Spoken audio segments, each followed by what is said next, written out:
妻子憑咩要承擔丈夫婚前嘅債務呢？喺婚姻嘅生活中，債務問題一直係夫妻雙方可能面臨嘅棘手難題。當到丈夫嘅婚前債務被債權人追討嘅時候，妻子是否需要承擔共同還款責任呢？今日我哋通過一個真實嘅案例，深入探討呢個問題。呢個案件係咁嘅：2023年嘅3月至2024年嘅8月，張生就承建咗某建築工程項目。呢個期間租用咗李四嘅鋼管等建築物資，但係未足額支付租金。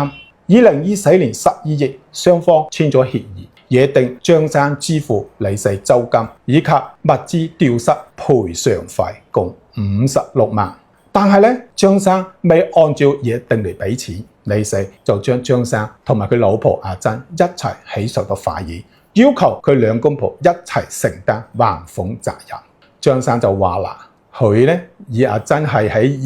2024年嘅9月結婚，而按涉嘅債務係婚前所欠嘅，與妻子係冇關嘅，應該屬於個人債務。李四就向法院提供咗證據。第一份證據係2024年7月，建築工程項目方曾經向張生給付咗一套房產，用以抵扣某建築工程項目嘅工程款。呢套房產係喺2024年嘅10月，即係張生與阿珍結婚之後，預購登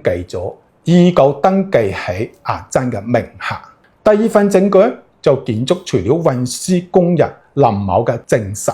張生承建呢個工程期間，阿珍多次出現喺工地上，而且張生曾經表示要向阿珍要錢嚟結算運費。法院審理後認為啦，呢個案件嘅爭議焦點喺張生拖欠李四嘅租金同埋物資丟失賠償費，係個人債務抑或係夫妻共同債務？結合案件嘅事實，法院就認定啦：第一，阿珍對張生嘅債務係知情嘅，因為佢哋係一齊租用李四嘅物資嚟承建工程。第二，承建工程之後產生嘅收益咧，係建築項目方交俾佢哋用以抵債嘅一套房產，已經預購登記喺阿珍嘅名下。呢個房屋可以證明租用李四物資嘅收益係房屋，而房屋係用於夫妻共同生活嘅，因此呢筆債務係屬於夫妻共同債務。最終法院就判決張生同埋佢妻子阿珍共同嚟承擔還款責任。呢